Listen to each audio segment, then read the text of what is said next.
Hello, welcome to Patsy in the Park. We are in our beautiful downtown Houston park, Discovery Green, which is fabulous. I love it here.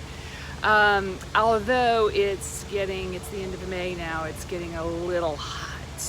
So it's early in the morning and I've come out early so that I could avoid the heat, but we may be doing Patsy over the park from my balcony instead. How's that sound? Anyway, at least through the summer. So, the last time we got together, we talked about being the boss of your brain. And, so I thought I'd talk some more about that and discover what that really means. I talk about that all the time. You get to be the boss of your brain. Well, why are you not in charge of your brain right now? Well, here's a few reasons. It's kind of how the way your brain is wired. It's wired to take control and to be autonomous and to be on autopilot and to do things for you. And which is really great if you're, in safety zone, if you're in danger. But honestly, your brain so it's wired many different ways. There's lots of different parts and functions of your brain, and we'll talk about those over the weeks to come. And if you really want to dive in, go to playtalltoday.com. That's my website, playtalltoday.com. You can also get it from just my name, patsyburdine.com. That'll work too. It'll go to the same place, and there's some classes on there. Stop playing small, playing tall with others. There's even a free download called Successful People Think Differently. And that is really, really good. I highly suggest, if you haven't gotten it already, go get that. That's really great. And short, sweet. The classes are longer, an hour and a half long. So you invest a little time there. But if you want to dig in and get all the information, then go there. But I thought I'd give you little snippets week by week, and so you can learn some more.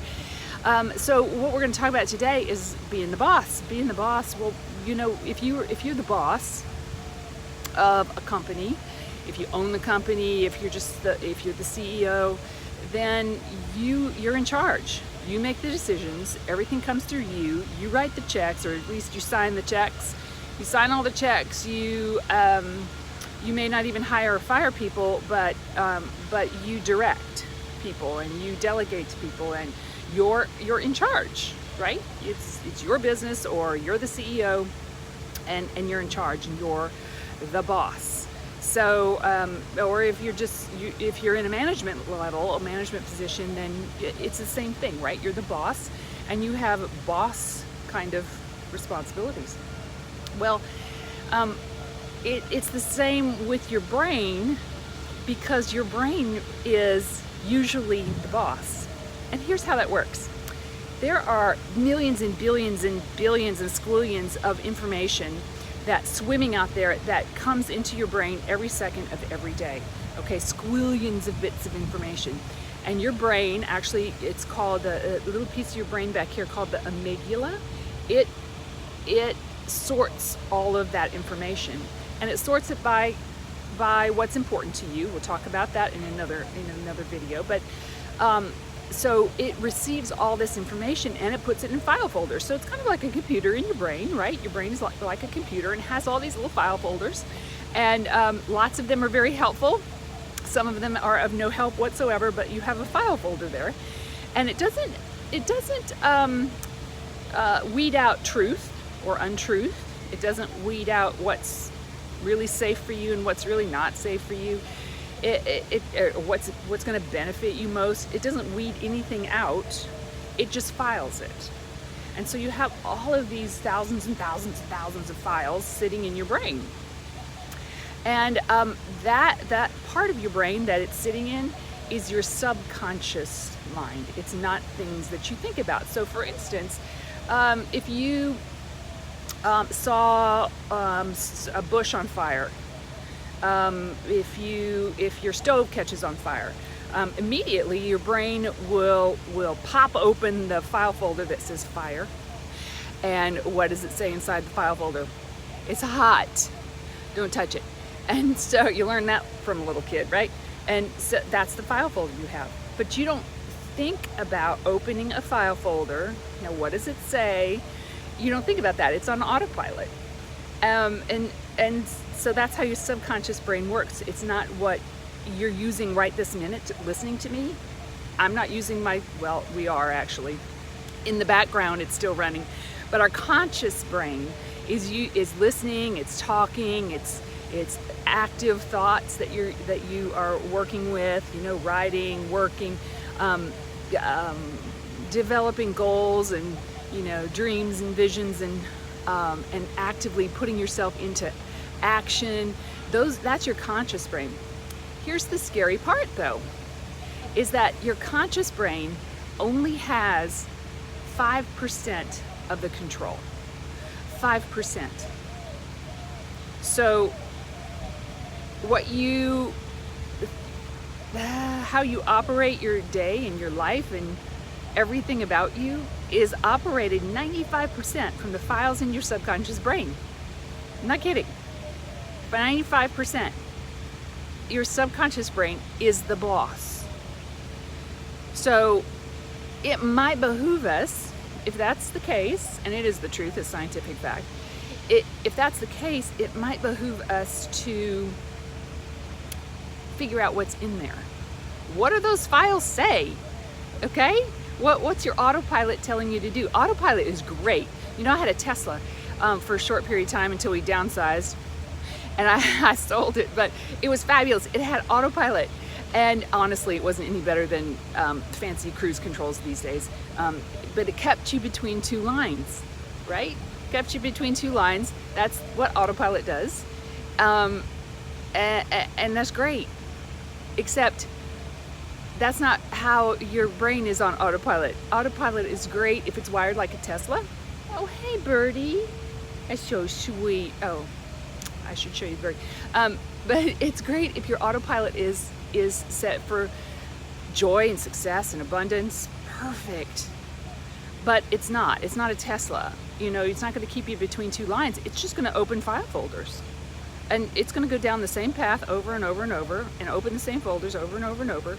And if those things aren't for joy and peace and love and abundance and success, you're going to get whatever you get, right? So that doesn't sound really great. I don't want to just get what I get. Do you?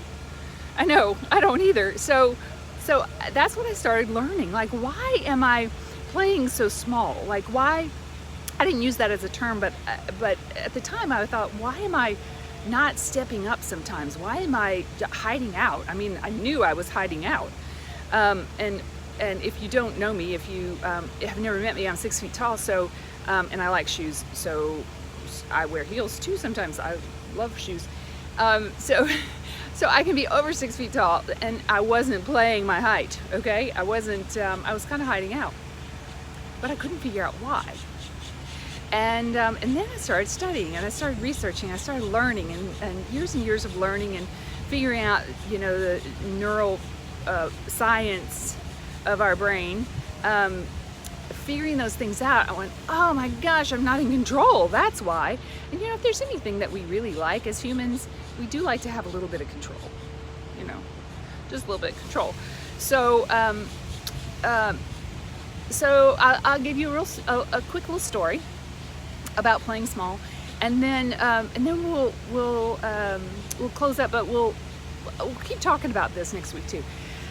So when I was second grade, pretty sure it was second grade, because I remember this teacher, and she was fabulous, and we all loved her. And because she was so kind. She was in control of her class, but she was very kind to us, and we just loved her. She was so sweet. And so one day, I wasn't an overly exuberant child. I wasn't like extroverted child, but I was happy. I was a happy child, and so we were out at recess one day, and me and my friend came back in. We just had an exceptionally fun day, I guess. And we ran back in, and I was exceptionally happy. And I grabbed my little friend, and I squeezed her, and I picked her up off the ground because I was just exuberant. I was happy.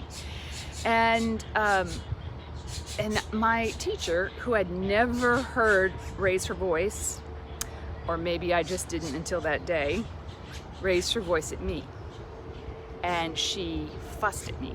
Like, I thought, that was my perception, thought she fussed at me. She never fussed at me, and she didn't really fuss at anybody. And so I thought she was fussing at me. I was mortified, mortified that she would be fussing at me, because I loved her. And for her to be upset with me, oh my gosh. Now, you know, to her credit, she was just getting control of her class. I mean, I'm sure she didn't fuss. She just raised her voice a tiny bit so that she could have all 30 little children down in their seats, and right? And what if she had a bad day and she raised her voice a little bit more? I mean, the woman was beautiful. You know, she was a saint, taking care of second graders.